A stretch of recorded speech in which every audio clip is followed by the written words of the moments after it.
Kala ko'y di pa handa, muling tumibok ang damdamin, ngunit bigla kang dumating sa buhay ko.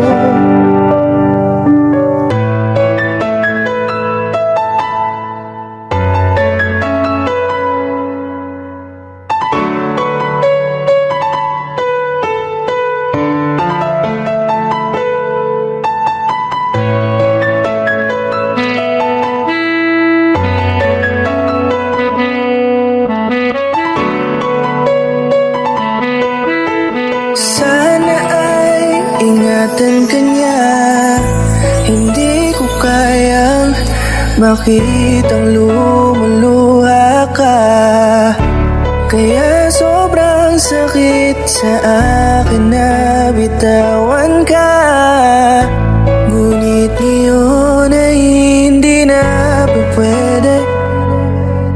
Tayo'y napagod, sa labay na talo.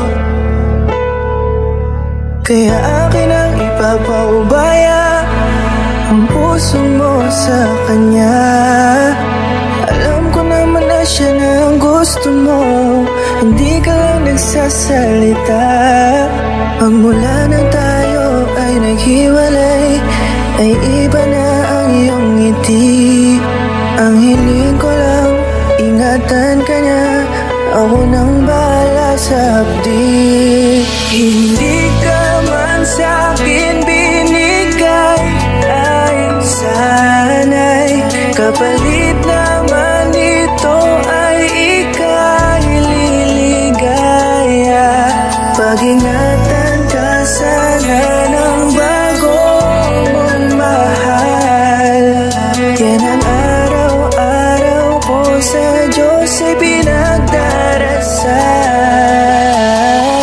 Katulad kung paano kita minahal at kung paano kita itinrato, tanggap ko nang di ka nababalik kasi tuluyan niya na akong tinalo. Natapos na ang huling kahinan ng pag-ibig na magkasabay nating ginuwit. Nasunog na ang pinuo na libro, kaya ang makasama ka di na mauulit. Kahit saan ko ilagay sarili ko ay walang lulugaran. Siguro ako ay isang aral lamang sa buhay mo na minsan lang dumaan. Isang pagsubok na magpapatigas sa'yo sa mga bago pang paparating. Pero salamat kahit di man nagkatuluyan, nagawa mo kong mahalin. Mga mali ko ay babaunin ko na lang saan kamay man ako mapunta. Kaya kung lumigaya sa iba pero sa puso ko ay laging nandun ka, kasi ikaw lang ang pangarap ko. Parang inagaw sa aking lahat, parang dinaganan ng mundo sa dibdib ang nararamdaman. Ganito kabigat para akong dinaanan ng napakatinding unos. Malala ang pagkasalanta, mararamdaman mo lahat itong mga sakit dito sa malungkot na kanta. Parang naubos lahat ng pag-asa, ang buhay ko na ito para saan pa. Alam ko na mahal mo na siya, ang hiling ko lang sana ingatan kanya. Hindi ka man sa'kin binigay, ay sana'y kapalit naman ito ay ika'y liligaya.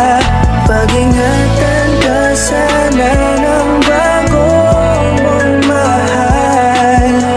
Yan ang araw-araw ko sa Diyos ay pinagdarasal.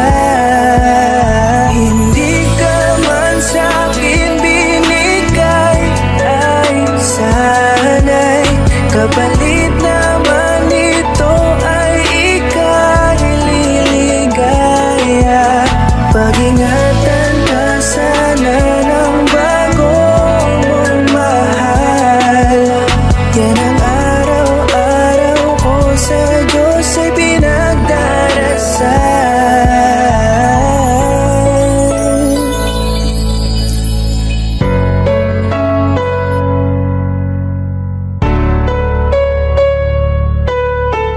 Sana ay ingatan ka niya,